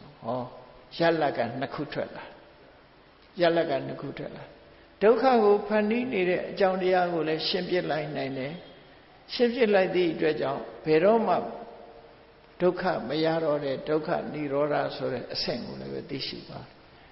အဲ့ဒီလိုဒုက္ခသမုဒယនិရောဓမဂ္ဂဆိုတဲ့သစ္စာ၄ပါးအရိယသူမွန်ပုဂ္ဂိုလ်ကျွန်တို့သာသိနိုင်တဲ့သစ္စာ၄ပါးကိုသိတယ်ဆိုတဲ့နေရာမှာပညာဟာအစွမ်းအားအကောင်းဆုံးပဲဖြစ်တယ်ပညာနဲ့မှသိနိုင်တယ်လို့ပေါင်းလိုက်တဲ့အခါကျတော့ကုသိုလ်တရားတွေကြည့်သောတပန်ပုဂ္ဂိုလ်ရဲ့အရည်ချင်းဖြစ်တဲ့ဘုရားတရားတန်ခါယရဏသုံးပါးကိုကြည်ညိုလေးစားမှုရဲ့ကိုယ်ကျင့်တရားကောင်းမွန်မှုရဲ့ဒီကိစ္စတွေမှာသရကပြဋ္ဌာန်းတယ်အကုသိုလ်တရားတွေကိုဖယ်ရှားဖို့ကုသိုလ်တရားတွေကိုတိုးပွားအောင်လုပ်ဖို့ဆိုတဲ့နေရာမှာဝိရိယကကြိုးစားအထုတ်တဲ့နေရာမှာအရေးပါတယ်အာယုန်နဲ့စိတ်နဲ့စင်စစ်မပြတ်တွေ့နေဖို့စုံစည်းပေးတဲ့ကာယဝေဒနာစိတ်ဓမ္မဆိုတဲ့အာယုန်၄ရပ်နဲ့စိတ်စုံစည်းပေးထားတဲ့ကိစ္စနဲ့ပတ်သက်လာလို့ရှိရင်တတိဆိုတာစွမ်းအားကအရေးပါတယ်ဇန်တရားကိုရရှိပြီးတော့စိတ်အလုံးကိုစုစည်းနိုင်တဲ့တည်ငြိမ်မှုကိုရဖို့ဆိုတာကြတော့တမာတိကအရေးပါတယ်အမှန်တရား၄ချက်သစ္စာ၄ပါးကိုသိဖို့ဆိုတဲ့နေရာကြတော့ပညာကအရေးပါတယ်လို့ကုသိုလ်တရားတွေနဲ့ပတ်သက်လာလို့ရှိရင်အခုလိုစိတ်စွမ်းအားဟာ၅မျိုးဟာအမြဲတမ်းအရေးကြီးတယ်လို့ဆိုတော့သိရှိကြရတာဖြစ်တယ်ပေါ့နော်ဒီစိတ်စွမ်းအား၅မျိုးဟာဘုန်းကြီးတို့တွေရဲ့တဏ္ဍာကိုရအောင်ကြိုးစားကြရမှာဖြစ်တယ်ဒါတွေရအောင်ကြိုးစားနိုင်ပြီဆိုရင်ဒီစွမ်းဆောင်မှုအသီးသီးနဲ့ကြိုးစားလိုက်လို့ပညာစွမ်းအားအပြည့်ရပြီဆိုရင်အမှန်တရားကိုနားလည်လိုက်တယ်အမှန်တရားကိုနားလည်လိုက်တာနဲ့တပြိုင်နက်အထင်လွဲတာတွေအမှားတွေအလုံးဟာကင်းစင်သွားမယ်အမှားတွေမရှိတော့ဘူးဆိုလို့ရှိရင်လည်းအမှန်တရားကိုသိမြင်တဲ့ပုဂ္ဂိုလ်တယောက်ဟာတဏှာဝကကနေလွတ်ပြီးဆင်းရဲဒုက္ခအလုံးကိုဆုံးသက်သွားစေနိုင်တယ်လို့သူဆိုလိုတယ်ပေါ့နော်ဒါကြောင့်မို့တရားချစ်ခင်သူတော်စင်ပြိဿအပေါင်းတို့မြတ်ဗုဒ္ဓရဲ့အဆုံးအမဖြစ်တဲ့ကုသိုလ်တရားနဲ့စိတ်စွမ်းအားဆိုတာတွေကိုကိုယ်တဏ္ဍာမှာလေ့ကျင့်ပြီးတော့ရယူဖို့ဗဒ္ဓမအရေးကြီးပါတယ်ထိုကဲ့သို့လေ့ကျင့်ရယူထားတဲ့ တတ္တာဝိရိယတတိတမာရိပညာဆိုတဲ့စိတ်ဆန်းအား၅မျိုးအသုံးချမယ်ဆိုရင်ဘဝမှာပြည့်ပြည့်စုံတဲ့အနေအထားထိရောက်ပြီးနောက်ဆုံးနိဗ္ဗာန်ချမ်းသာကိုမျက်မှောက်ပြုနိုင်ကြမှာဖြစ်တယ်လို့ကိုယ်စီယုံကြည်သလားထားပြီးတော့ကြိုးစားအားထုတ်နိုင်ကြပါစေကုန်သတည်း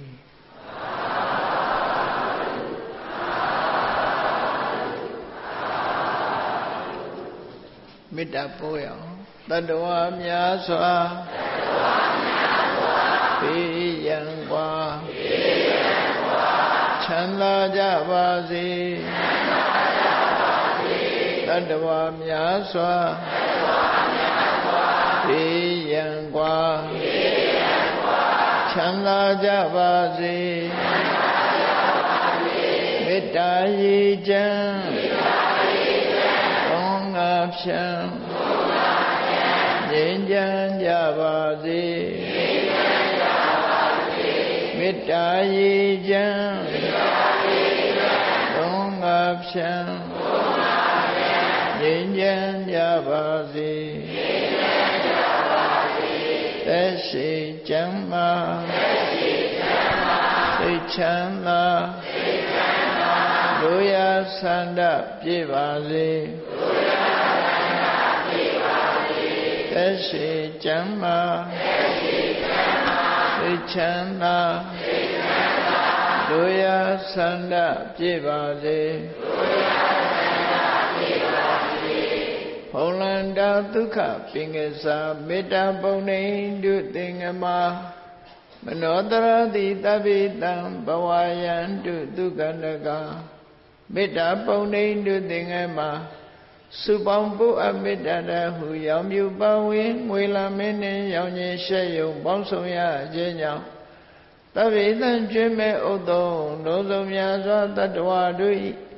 မနောတရတိမြင်မြဖြူစင်အေးကြည်လင်းသည့်ရေစင်ပြည့်တင်းစိတ်နှလုံးတည်ဟုသောရေအိုင်ကြီးအတွင်၌ဒုက္ခပင်ကစားစင်ထာဝရအိမြကြည်သာတာယာပွင့်လန်းချမ်းသာဒုက္ခတည်ဟုသောကုမုဒ္ဒရာကြာပန်တို့သည်ဖုံးလန္တဝန္တရှင်မြူဝမုံလူလျက်ကြည်နုဝဲကြုံဖူးပွေးညကုန်သည်ဖြစ်၍ဒုက္ခနကလေးအောင်လေးတဲ့ရောရှက်သင်ပြန့်ပီတိတိဟုသောယနံတို့သည်ဘဝယံတုကောင်းစွာမဲ့သွေခြိုင်နိုင်၍နေကြပါစေကုန်သတည်း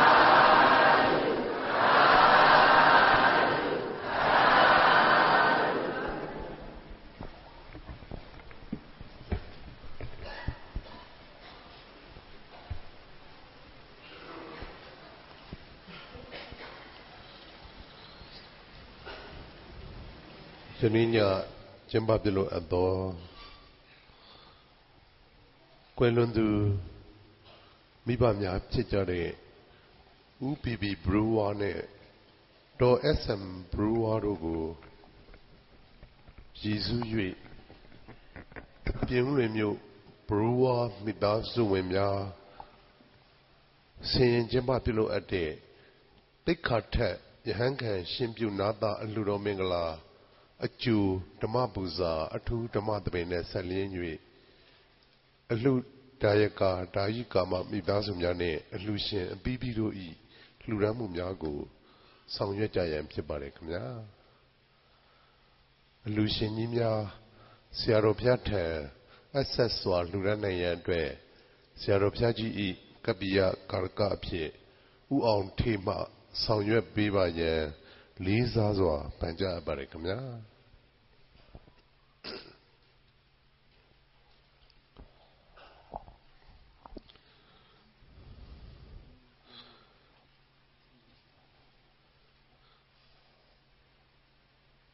ကွယ်လွန်သူမိဘနှစ်ပါးဖြစ်ကြသောဦးပီပီဘရူဝါနဲ့ဒေါ် SM ဘရူဝါတို့အားရည်စူး၍ပြင်ဦးလွင်မြို့အလှဒါယကာဦးလေးနိုင်အလှဒါယိကာမဒေါ်ခင်စိုးမာသမီးမတ်မီမြတ်သူမတ်အင်ဂျင်ဆန်မယူဇနာလင်းသားမောင်ရှင်းပန့်လင်းပြည်လုံးချမ်းသာအိမ်ဆောက်ပစ္စည်းရောင်းဝယ်ရေးမိသားစုတို့မှဓမ္မပူဇာလှူတော်ငွေကျပ် သိန်း50လှူဒန်းပေးရန်ဖြစ်ပါတယ်ခင်ဗျာ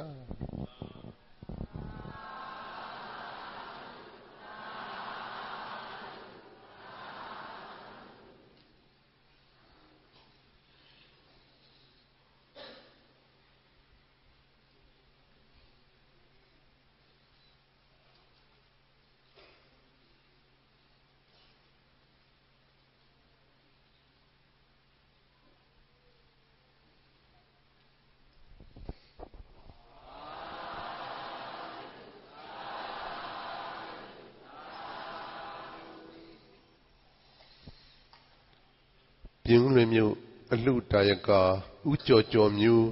အလှတာယိကာမဒေါ်မူမူသားမောင်စီသူဘုံမော်ဘရူဝါနဲ့သားများအထည်ဆိုင်မိသားစုတို့မှဓမ္မပူဇာလှူတော်ငွေကျပ်25သိန်းလှူဒန်းပေးရန်ဖြစ်ပါတယ်ခင်ဗျာ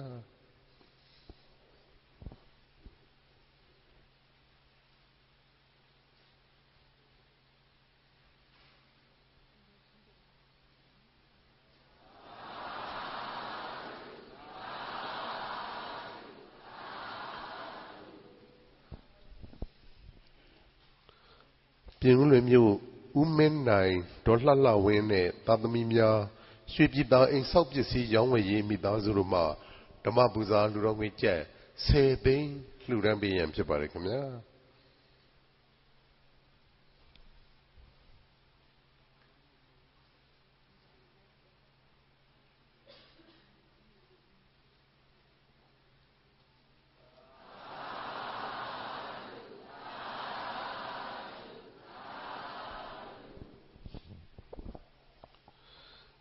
မန္တလေးမြို့ဦးထေးလှိုင်ဒေါ်ဆွေဆွေနဲ့သားသမီးမြေးများမဟာမန္တလေးအိမ်ဆောက်ပစ္စည်းရောင်းဝယ်ရေးမိသားစုတို့မှဓမ္မပူဇာလှူတော်ငွေကျပ်10သိန်းလှူဒန်းပေးရန်ဖြစ်ပါတယ်ခင်ဗျာ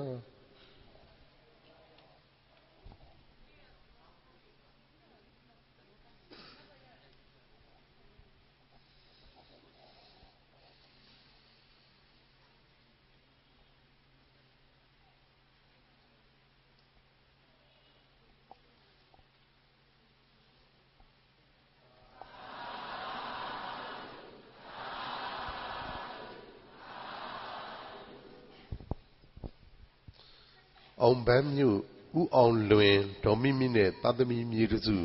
ရွှေထီးနဲ့ပြည်လုံးချမ်းသာအိမ်ဆောက်ပစ္စည်းရောင်းဝယ်ရေးမိသားစုတို့မှဓမ္မပူဇာလှူတော်ငွေကျပ်4သိန်းလှူဒန်းပေးရန်ဖြစ်ပါတယ်ခင်ဗျာ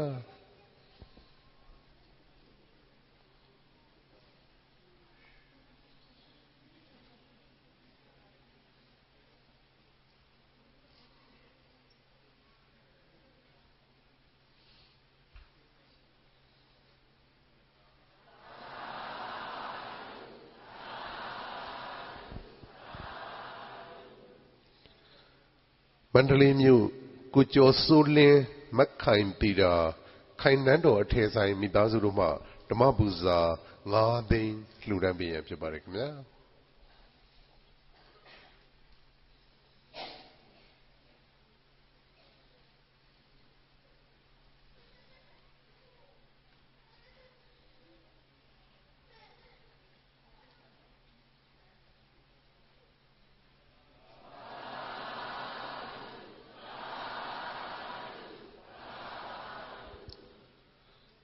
ကလောမြို့ဦးဇော်ဝင်းဒေါက်ခင်အေးကျူမိသားစုတို့မှဓမ္မပူဇာ2သိန်းလှူဒန်းပေးရန်ဖြစ်ပါတယ်ခင်ဗျာ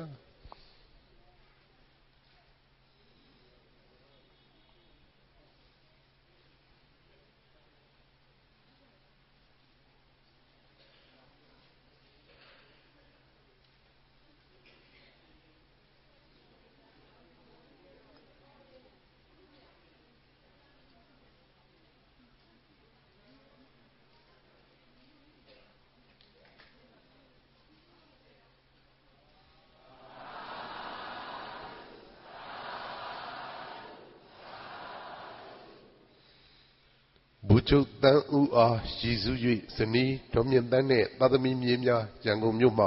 ဓမ္မပူဇာ5သိန်းလှူဒန်းပေးရန်ဖြစ်ပါတယ်ခင်ဗျာ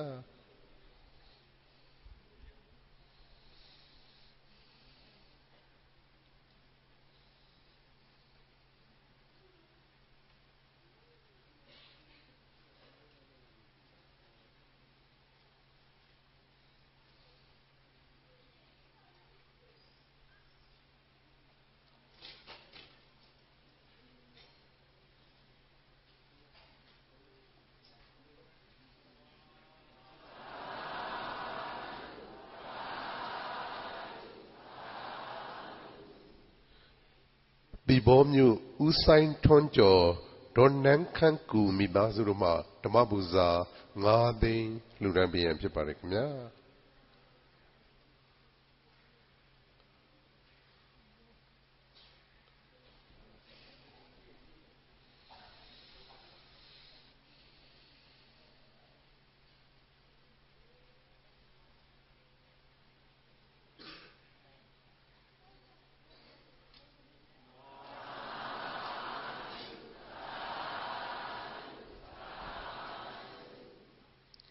ဦးဇော်မင်းဦးဒေါ်မီမီထွေးသမီးမတ်စပယ်ဦးမမိုးပွင့်ဦးသားဖြိုးတန့်ကိုကိုဇော်မင်းဦးရွှေဆိုင်မိသားစုမှဓမ္မပူဇာ3 သိန်းသူဓမ္မသင်္ကေဒေါ်မာနဲ့အောင်ယောဂီများမှဓမ္မပူဇာ2 သိန်းဘူကြီးမောင်တန်းဒေါခင်စန်းဝေခွေးကလေးများပြုစုဆောင်ရှောက်ရေးဂေဟာမိသားစုမှဓမ္မပူဇာ1 သိန်းတိုက်ကြီးမြို့ဦးတင်အောင်ဒေါခင်ကြည်မိသားစုတို့မှ1 သိန်းရန်ကုန်မြို့ဦးရဲကျော်ဒေါ်တီတီမိသားစုတို့မှ1 သိန်းဦးမောင်ကြည်ဒေါ်ဆူဇန်မိသားစုတို့မှ1 သိန်းဒေါ်မြင့်မြင့်ရွှေကိုအမှုထား၍ကိုဖြိုးတန့်မင်းမန်နန်းထွန်းသမီးကြည်ပြူခင်မိသားစုတို့မှဓမ္မပူဇာ1 သိန်းကိုအောင်မျိုးစောမက်ခင်ကြည်စာဦးထူးစီဆိုင်မိသားစုမှဓမ္မပူဇာ9,000နဲ့တရားနာပရိသတ်အပေါင်းသူတော်ကောင်းတို့၏ပေါင်းစုလှူဒန်းမှုဓမ္မပူဇာ21 သိန်း 3,1,500 ကျပ်နဲ့အမေရိကန်ဒေါ်လာ$5တို့အားအများကိုစား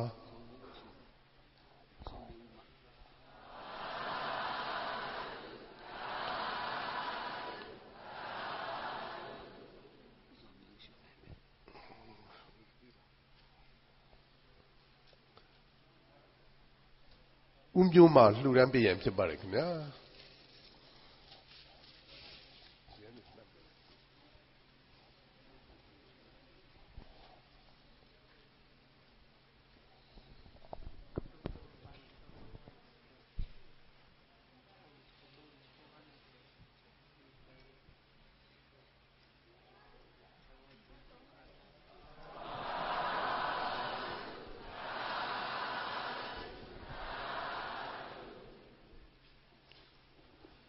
ကျေးဇူးရှင်ဆရာတော်ဘုရားယနေ့ညလှူဒန်းမှုအစုစုတို့ကို31 ပုံကျင်းလည်ကုန်သောလူနတ်မြမာဝိနည်းတတ္တဝါပေါင်းတို့အားကုသိုလ်အမြကိုစီရရှိကြစေရန်ရေစက်သွန်းချဝေမျှလိုကြသည်ဖြစ်ပါ၍ရေစက်ချတရားကြီးမြတ်တော်မူပါယံခြေတော်ဆုံးဥခိုက်၍ရိုသေစွာလျှောက်ထားအပ်ပါသည်ဘုရားအားလုံးဆွကြအရှင်ဘုရားယာတဝိတော်တို့သည်ဓမ္မအသိဉာဏ်ရရှိမှသာလျှင်နိဗ္ဗာန်ချမ်းသာကိုမျက်မှောက်ပြုနိုင်ပါသောကြောင့်ဓမ္မအသိဉာဏ်ရရှိစေရန်ဤတန်ကြလျက်ဓမ္မသဘင်ဆင်းရင်ခြင်းပါပြုလုပ်ကြ၍အဝဒဒါနာဓမ္မဒါနာတရားအလှူတော်ကိုပေးလူကြပါကုန်၏တရားတော်မြတ်ကိုရိုသေလေးမြတ်စွာမမတ်သာသာအာယုန်ထားလျက်အားကြကြပါကုန်၏တရားတော်မြတ်ကိုသတ္တဝဝတ္ထုအစုစုတို့ဖြင့်ပူဇော်ကြပါကုန်၏ယနေ့ယခုအာထုတ်ပြုလုပ်ကြရသောတရားဟောရခြင်းဓမ္မဒေသနာတရားနာရခြင်းဓမ္မသဝနာတရားတော်ကိုပေးလူရခြင်းဓမ္မဒါနာတရားတော်ကိုပူဇော်ရခြင်းဓမ္မပူဇာကု သိုလ်စေရနာ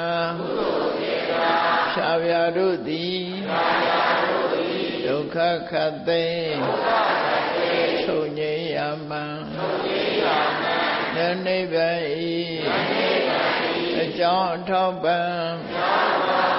ဖြစ်ပါစေသာရှင်ဘုရားဤကောင်းမှုဤအဖို့ဘာကကိုအမိအဖအဖို့အဖဘုရားသမားမစ၍ကဘာသူကဘာသာယနပြမတတ္တဝအများတို့အား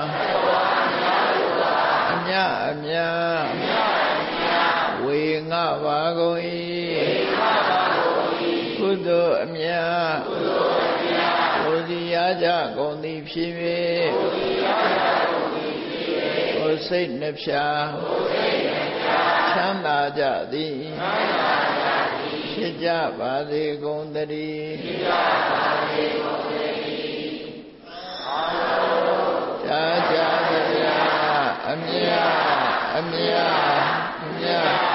ပြုတော်